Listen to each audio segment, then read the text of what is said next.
what we know is because we had somebody that took the time to not just metal detect, but research before the internet, and put it all down so that it would give us a starting point.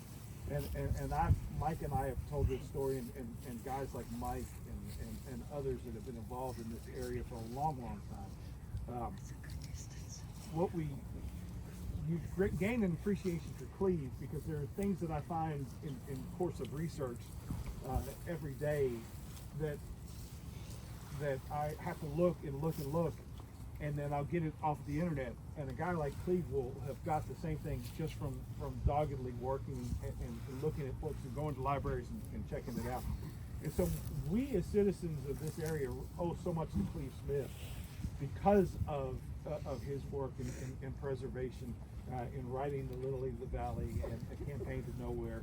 I mean, that is because he wanted to tell the story. And so what we do with the Lakeway Civil War Preservation Association is in that same vein of making sure that we preserve the story, that we know the story and share the story so that it can't be forgotten.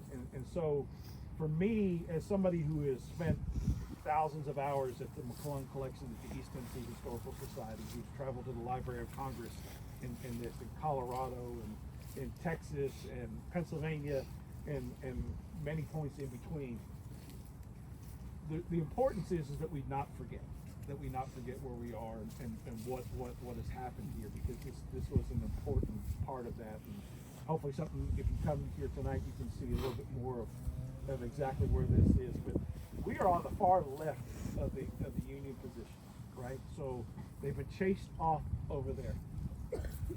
The wounded have started to make their way back to the hospital, and they have run hospital, basically, carts.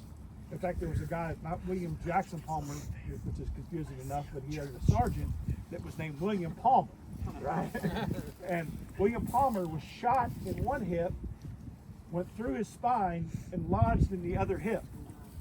All right? So you would think, this poor man rode his horse a mile wounded like that before he said that he lost feeling in his legs, and he tried to get off his horse when he saw the ambulance cart, and he couldn't use his legs, and they put him on the ambulance cart. But he was shot through that way, and the bullet was still lodged, and they took him to the hospital there. And so there's this chaos of the Union position getting pushed back, and the Confederates are working their way now around the position here to the low point. And Lilly's remaining guns are firing, but they can't fire low enough because the tube won't depress enough to hit. And so the Confederates are smart enough to know that if they get around this way and they cut them off from the river and they cut off the retreat, that the Union position could get flanked and folded up.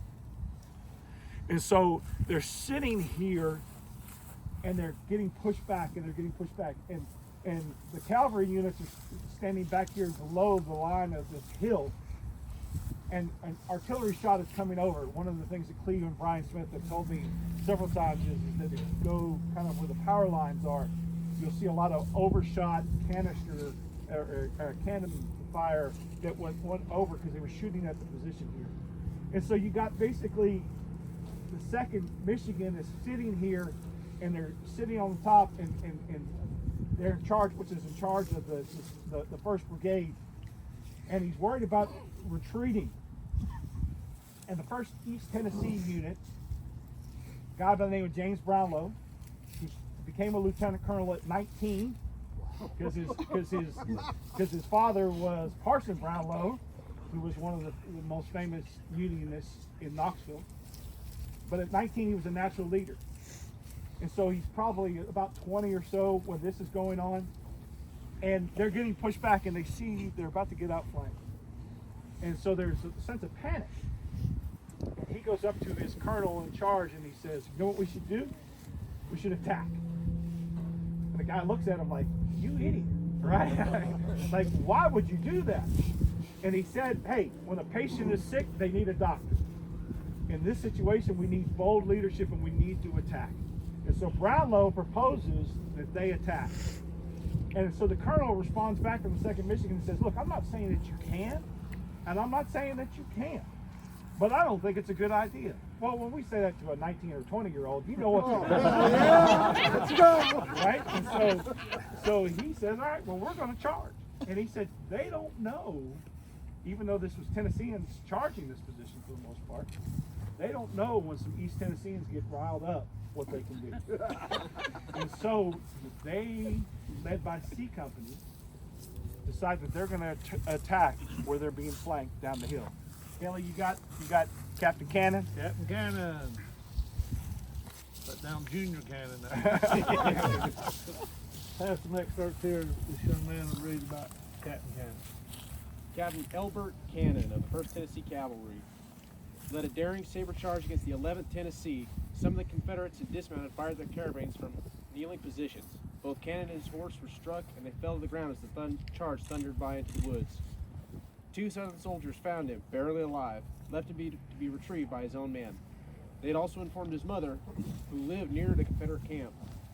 She was escorted through the lines and remained at her son's side until he died January 1st, 1864. Cannon is currently buried in Brander Cemetery.